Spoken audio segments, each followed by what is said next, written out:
Assalamualaikum warahmatullahi wabarakatuh. Pemirsa yang kami hormati, pada hari ini adalah pertemuan yang ke-18. Dalam pertemuan ini kami akan menyampaikan lafal mutlak dan lafal muqayyad. Maksud daripada lafal muqayyad ialah lafal yang menunjukkan sesuatu dengan bentuk lepas. Artinya lepas, tidak terikat. Nah, mungkin saudara-saudara sekalian belum begitu pengertian belum sempurna. Baiklah, kita berikan contoh. Yang dimaksud lafal mutlak itu lafal yang lepas, tidak terikat apa-apa. Contohnya,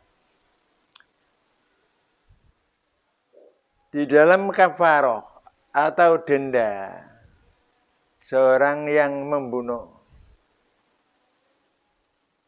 yaitu ada fatahriru raqabah, memerdekakan budak. Kata budak ini lepas, budak apa saja, budak mana saja boleh. Iman boleh, kafir boleh, Kristen boleh, Buddha dan lain-lain boleh. Budak laki-laki boleh, perempuan boleh. Ini namanya lepas. Jadi hampir sama dengan am. Nah, seperti di dalam kafaroh ada kata-kata yang lepas, ada kata yang muqayyad. Contohnya apa? Orang yang ngediar kepada istrinya itu didenda. Kalau ingin dia kembali lagi ke istrinya, dia harus membayar kafarah. Yaitu fatahriru raqabatin mu'minatin. Membayar kafarah, memerdekakan budak yang mukmin. Jadi terikat yang mukmin. Tidak boleh yang kafir. Tapi tadi kafarah biar, kafarah bunuh, fatahriru raqabah, memerdekakan budak. Lepas, tidak ada ikatan apa-apa. Nah, itu namanya mutlak. Kalau sudah diikat, fatahriru raqabatin mu'minah, ini sudah tidak mutlak lagi, tapi muqayyad, ada ikatan. Hampir sama dengan am yang ditaksis dengan sifat. Suatu contoh lagi.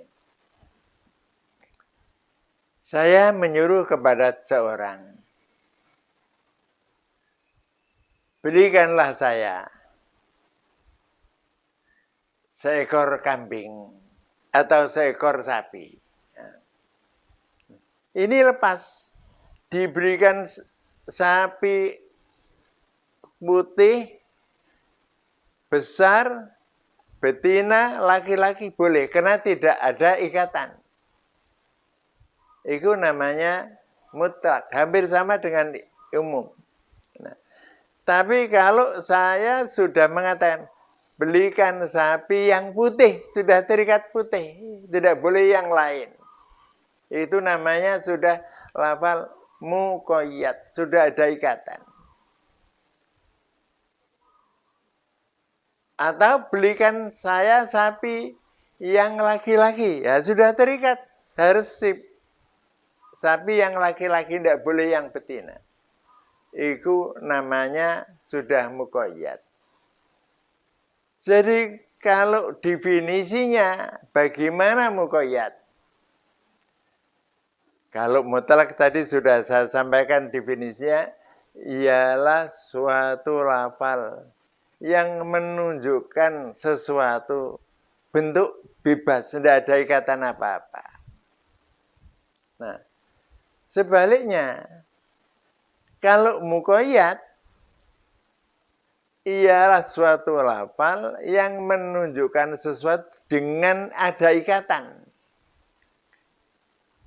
Seperti tadi budak yang mukmin, ada ikatan.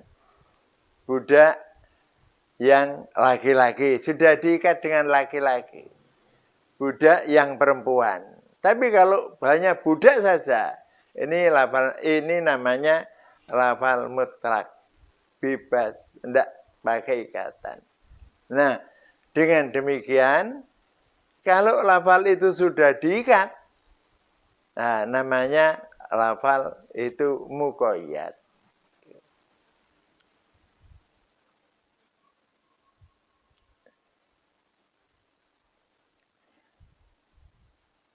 Suatu contoh tadi saya ulangi.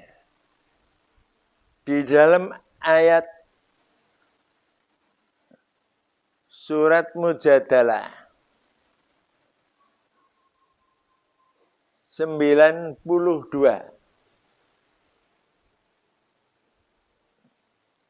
Di dalam ayat Mujadalah ayat 3 ada Allah menerangkan kafarohnya orang yang zihar. Zihar itu apa? Zihar itu seorang suami yang mengatakan kepada istrinya bahwa kamu itu adalah seperti ibuku. Nah, orang yang mengucapkan demikian itu resikonya besar. Dia tidak boleh lagi berkumpul dengan istrinya untuk selama-lamanya sebelum dia membayar denda. Dendanya apa? Yaitu fatahriru raqabah, memerdekakan budak. Ini mutlak, tidak ada ikatan apa-apa. Jadi orang yang zihar harus membayar kafarah memerdekakan budak. Nah, kalau sudah memerdekakan, boleh lagi dia kumpul dengan istrinya. Nah, tapi di dalam kafarahnya orang yang membunuh, ada ikatan muqayyad. Orang yang membunuh orang lain dengan tidak sengaja, dia harus membayar kafarah fatahriru raqabatin mu'minah. Harus memerdekakan budak yang mukmin.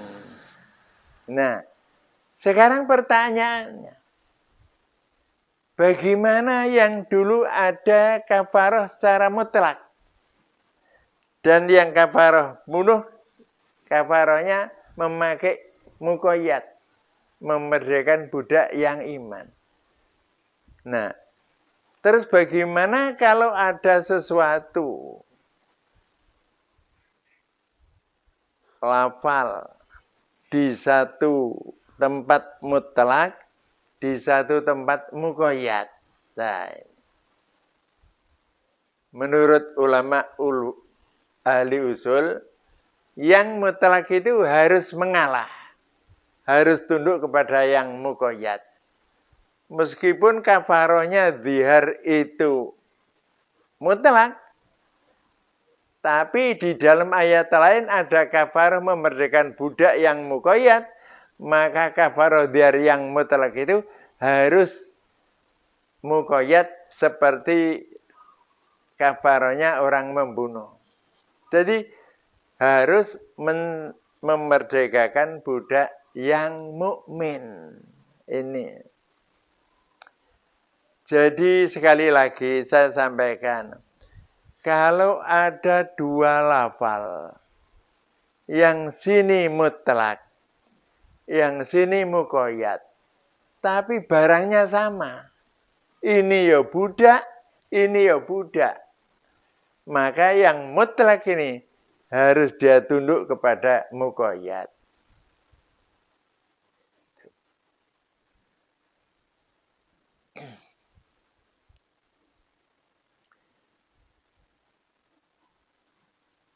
Tapi kalau beda, ya, tidak bisa di mutlak diberikan tunduk pada muqayyad, tidak bisa. Kalau bedanya, masalahnya beda. Contohnya begini. Yang ini harus memerdekakan budak yang mukmin. Nah, ini kafaranya tidak budak lain. Harus memberikan unta. Tidak bisa di mutlak dibawa ke muqayyad, tidak bisa. Itu kalau barangnya sama. Itu. Mulanya kalau berbeda di satu tempat mutlak dan di satu tempat muqayyad, nah yang muqayyad itu harus mengalah. Yang mutlak harus mengalah, tunduk kepada muqayyad. Pemirsa yang kami hormati, dalam masalah ini, ulama-ulama ada perbedaan. Kalau pada suatu tempat mutlak, satu tempat muqayyad, ya biarkan yang mutlak dianggap mutlak, tetap mutlak, yang muqayyad dianggap tetap muqayyad. Tapi kebanyakan para ahli usul, kalau masalahnya sama, yaitu dendanya sama-sama budak, maka yang mutlak harus ikut kepada yang muqayyad. Ini kebanyakan pendapat ahli usul. Pemirsa yang kami hormati, oleh karena itu di dalam usul fikih, idza waradal lafdzu mutlaqan fi maudhi'in,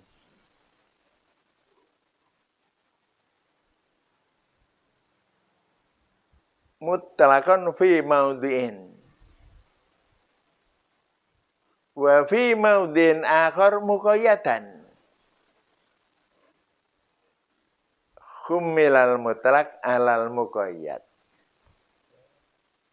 Harus tunduk kepada muqayyad. Nah, untuk berikutnya, insya Allah kami akan menyampaikan masalah mantuk dan mafhum. Maksudnya begini, di dalam menentukan hukum agama, itu ada yang memang diucapkan. Itu namanya mantuk. Ya, diucapkan. Tapi ada yang diucapkan tapi sudah sama dengan yang diucapkan. Itu mafhum. Contohnya begini.